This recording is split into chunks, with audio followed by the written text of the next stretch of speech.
Good morning साथियों। आज हम चर्चा करने वाले हैं एक केस को, एक मामले को आप कैसे जीत में बदल सकते हैं। अगर आपका कोई कोर्ट में मामला चल रहा है, उसे आप कैसे जीत सकते हैं। आज के इस वीडियो में इस विषय पर चर्चा करने वाले हैं।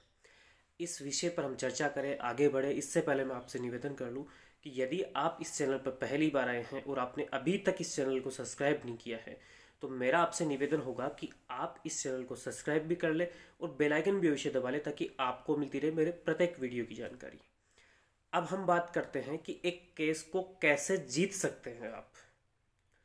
केस कई प्रकार के होते हैं, सिविल भी हो सकता है, क्रिमिनल भी हो सकता है। सिविल यानी दीवानी मामला और क्रिमिनल यानी फौजदारी मामला। दीवानी मामलों में अधिकार विशेष को तय किया जाता है, जबकि फौजदारी मामलों में दंड विशेष, जो कोई व्यक्ति ने जो अपराध किया है उसके लिए सजा दी जाती है कि हाँ, इस व्यक्ति ने ये अपराध किया है, इस एक्ट के लिए, जो एक्ट उसने किया उसके लिए सजा दी जाए, और इसके नहीं दी जाए सजा, या तो दी भी जाए नहीं भी दी जाए, तो ये फौजदारी मामलों में तय होता है। अब हम बात करते हैं दोनों ही मामलों में, चाहे सिविल हो या क्रिमिनल हो, यानी फौजदारी हो या दीवानी हो, दोनों ही मामलों में आप कैसे अपने केस को जीत में तब्दील कर सकते हैं। सबसे पहले इसके लिए क्या आवश्यक है? एक वकील। वकील के बाद आवश्यक है पैसा। लेकिन तीसरे शब्द पर पैसे को लेंगे, दूसरी जगह जो पहले नंबर पर हम वकील को लेंगे, दूसरी जगह हम लेंगे पैसे की जगह किसको? जागरूकता को। और तीसरी जगह लेंगे पैसे को। जागरूकता में ही आपकी एक्टिविटी आ जाएगी। अब हम इन तीनों पहलुओं पे बात कर लेते हैं। सबसे पहले बात करते हैं कि एक केस में एक वकील का क्या रोल होता है। देखिए, हर एक व्यक्ति के लिए पॉसिबल नहीं है कि वो कानून को जानता हो। वकील के लिए ये पॉसिबल है कि वो बेहतरीन तरीके से कानून को जानता हो और कोर्ट में आपकी बात को अच्छी तरीके से प्रेजेंट कर पाता हो। अगर उसने रिप्रेजेंट आपकी बात को अच्छी तरीके से किया है, कोर्ट को अवगत करवाया सारी चीज़ों से, सारे पहलुओं से, जिन किसी पहलुओं के अंदर आप केस डिसाइड करवाना चाहते हैं, आप अपना मामला अपने फेवर में करना चाहते हैं, तो उसने कोर्ट को अवगत कराया और अवगत कराने के बाद मैं डाउट उनको प्रूव भी किया है, यानी साबित भी किया है। थोड़ी साधारण शब्दों में हम बात करेंगे। कानूनी जो पहलू है, कानूनी जो शब्द हैं, उनको हम साधारण शब्दों में आप तक पहुंचाने की कोशिश करते हैं, तो ये पूरा वीडियो साधारण शब्दों में है। तो अब वकील का काम क्या है? कुछ सबूत, कुछ गवाह है, उनको कोर्ट में पेश करना, मामले को साबित करना। आम आदमी नहीं कर पाता, क्योंकि आम आदमी जानता भी नहीं है कि किस तरीके से काम किया जाएगा और किस तरीके से नहीं किया जाएगा। अब पहले आपको ये डिसाइड करना होगा कि आपका वकील कौन है, क्या है, कैसा है, कितना नॉलेज है, क्योंकि वकीलों की भी अलग अलग कैटेगरी होती है। आपका वकील कोर्ट में आपकी बात अच्छे से रख पाता है या नहीं रख पाता। लेकिन एक चीज़ मैं आपको बता दूं, इसमें उम्र का कोई फ़र्क नहीं होता। अगर कोई न्यू जनरेशन का लॉयर है और आपकी बात अच्छे से जजेस के सामने रख पा रहा है, तो ऐसी दशा के अंदर किसी भी प्रकार का कोई क्राइटेरिया ये नहीं है कि भाई सीनियर वकील जो उम्र दराज वकील हो, आप उसे ही कोर्ट में पैरवी करवाए, उसी की तरफ से आपके पैरवी कर, ये ऐसा कोई वो नहीं है। जूनियर वकील हैं जो बोलने की क्षमता रखते हो, भरपूर नॉलेज रखते हो, आपके लिए सफिशेंट है, इसमें कोई दिक्कत नहीं है। लेकिन वकील कैसा हो? मैंने अभी कहा कि एक वकील अहमियत रखता है मामले में, तो वकील कैसा हो? ब्रिलियंट हो, बोलने में माहिर हो, हर एक पहलू का जवाब दे सके, और कोर्ट में किन तथ्यों को रखना है, किन तथ्यों को नहीं रखना है, भली बाती जानता हो। ऐसा आपका वकील होना चाहिए। अगर ऐसा आपका वकील नहीं है और आप भी जागरूक नहीं है, तो डेफिनेटली आप केस नहीं जीतोगे।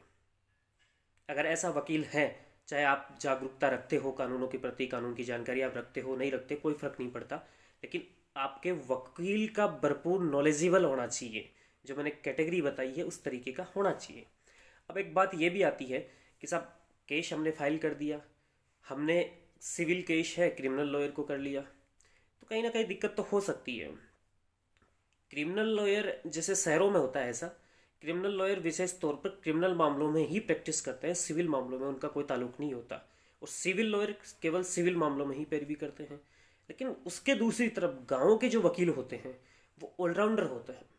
उनको आप चाहे रेवेन्यू मामलों में उतार दो, चाहे सिविल में उतार दो, चाहे क्रिमिनल में, वो किसी भी फील्ड में बेहतरीन तरीके से अपने आप को परफॉर्मेंस दे सकते हैं अपने आप की। मैंने ये चीज़ प्रैक्टिकली रूप से देखिए, इसलिए मैं कह सकता हूँ।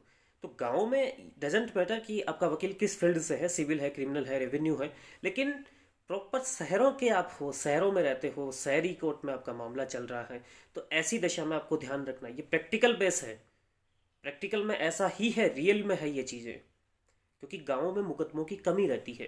तो इसलिए हर एक वकील हर एक मामलों को देखता है, चाहे सिविल हो, क्रिमिनल हो, रेवेन्यू हो, और फिर वो उनमें महारत हासिल कर लेता है। जबकि शहरों में मामलों की अधिकता रहती है, इस कारण वो एक ही फील्ड में माहिर हो जाते हैं, अदर फील्ड में घुसने का प्रयास नहीं करते। और उसका खामियाजा कब भुगतना पड़ता है किसी किसी को, जब कोई मामला सिविल का हो और क्रिमिनल लॉयर हो। तो ऐसी दशा में आप ये भी ध्यान रखें कि आपका वकील किस फील्ड से है। केस को जीतने के लिए बहुत ही महत्वपूर्ण तथ्य है ये। अब उसके बाद हम बात करेंगे हम जागरूकता की। वकील के बारे में हमने कर लिया कि सबसे पहले क्या होना चाहिए, एक वकील होना चाहिए जो उसी फील्ड का हो, उसके साथ साथ नॉलेजेबल हो, अच्छे से आपकी बात को कोर्ट के समक्ष रख पाए, और क्या चीज़ें रखनी है, क्या फैक्ट रखने हैं, क्या नहीं रखने, ये भली बात ही जान पाए। ऐसी दिशा में आप आपके केस में जीत की ओर अग्रसर हो जाते हैं। पहला कदम अगर आपने उचित रूप से उठाया है, अच्छा वकील किया है, कोई इश्यू वाली बात नहीं है, आप जीत जाएंगे। अब हम बात करते हैं दूसरे पहलू पर, जागरूकता। इसमें मैंने एक चीज कही, एक्टिव। आप चाहे वादी हैं, प्रतिवादी हैं, परिवादी हैं या मुलजिम हैं, लेकिन अगर आप एक्टिव हैं, जागरूक हैं, जरूरी नहीं आपने, क्या होता है अक्सर हम देखते हैं कोर्टों में, एक पार्टी आती है कि साहब ऐसा ऐसा कोई केस है, मुझे करना है, या साहब ऐसा ऐसा कोई केस है, मेरे खिलाफ किया गया है। उसके बाद में जब कोर्ट में वकील साहब खड़े हो जाते हैं उनकी तरफ से, उसके बाद में फोन तक नहीं उठाते, संपर्क भी नहीं करते, वकील साहब को बार बार उनको कॉल करने पड़ते हैं, संपर्क करना पड़ता है, यानी पार्टी डीएक्टिव होती है, एक्टिव नहीं रहती। अब ऐसी दशा में क्या जागरूकता की उम्मीद करोगे आप उनसे? तो कहीं ना कहीं वो खुद ही अपने केस को हारने की ओर, यानी हारने की ओर अग्रसर हो जाते हैं वो खुद ही, और हार की ओर अपने केस को लेकर जाते हैं, क्योंकि प्रॉपर एक्टिव नहीं होते, वकील से संपर्क उनका नहीं होता। तो ऐसी दशा में कई बार कोर्ट में वकील साहब भी उनकी तरफ से बात नहीं रख पाते हैं, क्योंकि वकील साहब को प्रॉपर नॉलेज नहीं होता उस बात का, क्योंकि जो घटना घटित होती है वो आप ज़्यादा जानते हैं वकील साहब के बजाय। आप यानी जो पार्टी है वो ज़्यादा जानती है, पार्टी से ही तो वकील साहब जानकारी जुटाते हैं कि साहब कैसा मामला है, क्या है, कोई एप्लीकेशंस आ गई। अब उसके बाद में अगर आप जागरूक हैं तो वकील साहब को सारे तथ्यों से अवगत कराएंगे, और आप फ़ोन नहीं उठाएंगे तो फिर आप केस को हारने की ओर अग्रसर होना ही है, निश्चित तौर पर है। और आप जागरूक हैं, फ़ोन अटेंड कर रहे हैं, वकील साहब से प्रॉपर संपर्क में हैं, तो ऐसी दशा में केस को आप जीत ही जाएंगे। तो प्रॉपर कनेक्टिविटी भी जरूरी है, आपकी जागरूकता। आप या सही कोई भी पक्षकार है आप, क्योंकि एक केस में दो पक्षकार होते हैं, एक जिसने केस किया है, एक दूसरा जिसके खिलाफ केस किया गया है। हालांकि ये एक या दो व्यक्ति भी हो सकते हैं, चार भी हो सकते हैं एक तरफ, दूसरी तरफ पांच भी हो सकते हैं, 10 भी हो सकते हैं, ये अलग बात है, लेकिन पक्षकार तो दो ही होते हैं, जिन्हें सिविल मामलों में तो वादी कहा जाता है जो केस करता है, और जिसके विपक्ष में किया जाता है उसे प्रतिवादी कहते हैं। और क्रिमिनल मामलों में अगर आप देखते हैं तो जिसने परिवाद पेश किया है, एफआईआर दर्ज कराई है, वो होता है विक्टिम, आहत व्यक्ति परिवादी, और जिसके अगेंस्ट हुआ है वो मुलजिम होता है।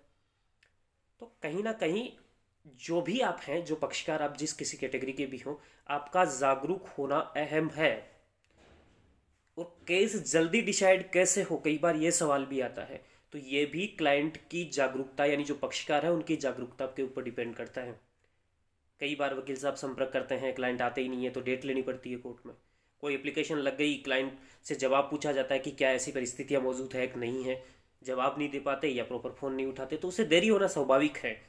कई क्लाइंटों में जागरूकता नहीं है, पक्षकारों में, तो वकील साहब से भी नहीं पूछते, तो वकील साहब भी निठल्ले हो जाते हैं, ढीले हो जाते हैं, वो भी काम नहीं करते उसमें।